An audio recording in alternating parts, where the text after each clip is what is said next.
To medicine. तो हम Marx and perspective on development देख लेते हैं। यूनिट 7 का sociology of development, sociology and development जो आपका बुक है MSO 003 का, उससे है ये चैप्टर। काफ़ी इंपॉर्टेंट है, एग्जाम में पूछ जाता है और एक्चुअली काफ़ी इजी भी है। आपको बस बेसिक्स समझना है कि मार्क्स एंड पर्सपेक्टिव है क्या, बाकी चीज़ें आप खुद लिख सकते हैं। तो हम शुरुआत करते हैं। तो जैसे कि आपको पता है कि जो मार्क्स थे उन्होंने हमारी सोसाइटी का जो डेवलपमेंट है, ठीक है, उन्होंने बताया था कि जो सोसाइटी है वो अलग अलग स्टेजेस से डेवलप हुई है और उसके बाद हर स्टेज पे कहीं ना कहीं हमें देखने को मिलता है कि क्लासेस के बीच में क्लैश है। कहने का तात्पर्य क्या है कि दो वर्गों के बीच में एक द्वंद्व चल रहा है। एक ऐसा वर्ग जिसके पास सब कुछ है, एक ऐसा वर्ग जिसके पास कुछ नहीं है और वो उसके लिए एक तरीके से युद्ध कर रहा है, ठीक है। और जो मटेरियल कंडीशन है, मटेरियल कंडीशन का मतलब आप समझ रहे होंगे धन से संबंधित है कि जिसके पास अच्छा धन है, ठीक है, या जिसके पास पैसा है, और जिसके पास पैसा नहीं है उनके बीच में एक्चुअली ये रिलेशन का पूरा आइडिया है, जिनको हैव्स और हैव्स नॉट कहते हैं। और कई सारी सोसाइटीज़ की वो बात करते हैं, tribal, Asiatic, ancient, feudal and capitalist, सब हम डिस्कस करेंगे, ठीक है। तो बेसिकली इनका अप्रोच ये था कि समाज जो है, समाज में हमेशा से द्वंद्व रहा है। किस चीज़ को लेके? मटेरियल कंडीशन को लेके, कौन कितना रिच है, कौन बिल्कुल रिच नहीं है, या कैसे रिच क्लास जो है वो पुअर क्लास को एक तरीके से एक्सप्लॉइट करती है, शोषित करती है, ठीक है। तो अगर हम मार्क्सियन आइडिया ऑफ डेवलपमेंट समझने की कोशिश करें, जैसे आपको कार्ल मार्क्स के बारे में पता होना चाहिए क्योंकि उन्हीं का ये आइडिया था। तो कार्ल मार्क्स जो थे वो 1818 में पैदा हुए थे और 1883 में उनकी डेथ हो जाती है। बहुत ही ज़्यादा इन्फ्लुएंशियल उनको हम सोशल थिंकर मानते हैं डेवलपमेंट का, 19वीं 20वीं शताब्दी का। और इनका काफ़ी दुनिया में, मतलब यहाँ पे लिखा गया कि अराउंड हाफ पॉपुलेशन जो है वर्ल्ड की, वो इनके सजेशन, जो मार्क्सियन आइडिया है या सोशलिस्ट आइडिया है, उसको फॉलो किया। रशिया वशिया का आप एग्जांपल ले सकते हैं। एंड उसके बाद इन्होंने काफ़ी कुछ, इनका जो वर्क था, इनका सोशल पॉलिटिकल ऑर्गेनाइजेशन और इकोनॉमिक डेवलपमेंट पे उसने काफ़ी लोगों को इन्फ्लुएंस किया और काफ़ी उनकी थ्योरी पाथ ब्रेकिंग थी। रीज़न क्या था? क्योंकि अपने आप में इतनी यूनिक और अलग थ्योरी थी जो कि इससे पहले किसी ने बात नहीं की थी। इन ज़्यादातर जो इनका काम है फेडरिक एंजल्स के साथ किया हुआ है। तो आप ज़्यादातर इन दोनों का नाम फेडरिच और कार्ल मार्क्स का, मतलब ईगल्स और कार्ल मार्क्स का साथ में ही देखने को मिलेगा, ठीक है। तो इन्होंने बताया आगे की जो ह्यूमन सोसाइटी है, जो मानव समाज है, वो कई सारे स्टेजेस से होके गुजरा है। ये भी स्टेजेस की बात करते हैं लाइक हर्बर्ट स्पेंसर वगैरह की तरह, और मतलब एक तरीके से इवोल्यूशन की बात करते हैं। और जिस तरीके से डेवलपमेंट आया है, चेंज हुआ है मटेरियल कंडीशन में, बस मटेरियल कंडीशन में चेंज की बात करें, यानी आर्थिक जो आपकी व्यवस्था है समाज की, उसमें बदलाव आया है। और इसी से धीरे धीरे चलते ही कैपिटलिज्म आता है, जिसमें क्लास रिलेशन को एकदम बदल के रख देता है। एक जगह एक पूंजीवादी वर्ग होता है जिसके पास सारा पैसा, सारा कंट्रोल होता है, दूसरी वो तरफ वर्किंग क्लास होता है जिसके पास कोई कंट्रोल नहीं होता। और यही मेन आइडिया है इनका कि मोड ऑफ प्रोडक्शन को कौन कंट्रोल कर रहा है, कौन उस मोड ऑफ प्रोडक्शन में लेबर की तरह है। यही सब इनका मेजर कंसर्न है कार्ल मार्क्स का। तो हम सबसे पहले इनका प्रोडक्शन रिलेशन एंड डेवलपमेंट समझने की कोशिश करते हैं। तो प्रोडक्शन रिलेशन एंड डेवलपमेंट देख लेते हैं। तो जैसे मार्क्स एक फिलोसफिकल विजन बताते हैं, उनका एक जो आइडिया होता है डेवलपमेंट पे ह्यूमन सोसाइटी के, तो बताते हैं कि जो मटेरियल कंडीशन है वो एग्जिस्ट करती है एंड डायलेक्टिक भी है। मतलब देखिए, मान लीजिए कि जहाँ पे भी पैसा होगा, सिंपल अगर लैंग्वेज में हम समझने की कोशिश करें, वहाँ पे कहीं ना कहीं एक तरीके से इनबिल्ट एक कॉन्ट्राडिक्शन, या जो दो लोगों के बीच में उस पावर को या पैसे को पाने के लिए एक द्वंद्व तो जरूर होगा ना, विचारधाराओं का हो या रियल वॉर की तरह हो, ठीक है। इन्होंने ये डिनाई नहीं किया कि नॉन मटेरियल फोर्सेस समाज में नहीं होती या डेवलपमेंट में नहीं होती हैं, लेकिन वो ये मानते हैं कि जो मटेरियल कंडीशन यानी पैसे से संबंधित, अर्थव्यवस्था से संबंधित जो चीज़ें हैं, वो डेवलपमेंट में सबसे ज़्यादा योगदान दी है। उसके अलावा नॉन मटेरियल फोर्सेस भी योगदान दी हैं। जो मार्क्स का आइडिया था डेवलपमेंट का, हम इस तरीके से समझ सकते हैं कि वो बेसिकली क्या करते हैं कि एक कैपिटलिस्ट सोसाइटी के बारे में ज़्यादातर क्योंकि उनका मेजर जो काम है ना वो कैपिटलिस्ट यानी पूंजीवादी समाज की तरफ ही है। वो उसका किस तरीके से विकास होता है, किस तरीके से स्ट्रक्चर बनता है और किस तरीके से फंक्शन करता है, इसके बारे में काफ़ी डिटेल में बात करते हैं। और उनकी बुक्स जैसे कि कम्युनिस्ट मैनिफेस्टो, उसके बाद a contribution to critique of political economy and the capital, ये सब बुक्स हैं जिसमें इस सब के बारे में बात किया गया है। ठीक है, तो वो बात करते हैं बेसिकली। एक चीज़ मैं आपको इनका समझा देती हूँ जो यहाँ पे दिया नहीं कि ये बात करते हैं कि जो समाज है वो एक तरीके से इसमें सुपर स्ट्रक्चर है, मतलब एक बेस है।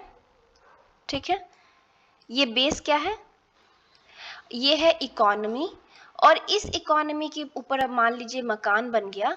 ठीक है, अरे मेरा माउस थोड़ा वो है तो आप समझने की कोशिश करिएगा जो भी मैं बना रहे, उस मकान को हम सुपर स्ट्रक्चर बोलते हैं। और वो सुपर स्ट्रक्चर क्या है, जितनी चीजें समाज में होती हैं, पॉलिटिक्स, फैमिली, रिलीजन, ये सब चीजें सुपर स्ट्रक्चर।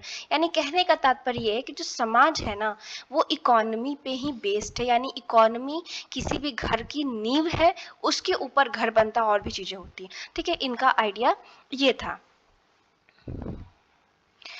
देखिए जैसे कि इन्होंने यहाँ पे सुपर स्ट्रक्चर की बात की है। सुपर स्ट्रक्चर क्या है, लीगल, पॉलिटिकल, रिलीजन, फिलॉसफी, ये सब चीजें। ठीक है, और बेस क्या है, इकोनॉमी। इकोनॉमी के ऊपर ही ये सब चीजें बनती हैं। ठीक है, इकोनॉमी नहीं होगी तो कुछ नहीं होगा, इनके कहने का तात्पर्य है।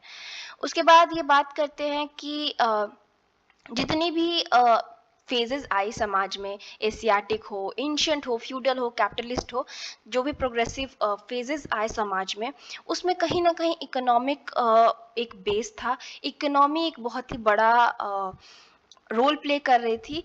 और कौन इस सारी जो अर्थव्यवस्था को संभाल रहा था या जिसका अर्थव्यवस्था पे कंट्रोल था, वो कहीं ना कहीं समाज को भी कंट्रोल कर रहा था और समाज में रहने वालों को भी। अब क्लास रिलेशन एंड चेंज के बारे में हम बात कर लेते हैं।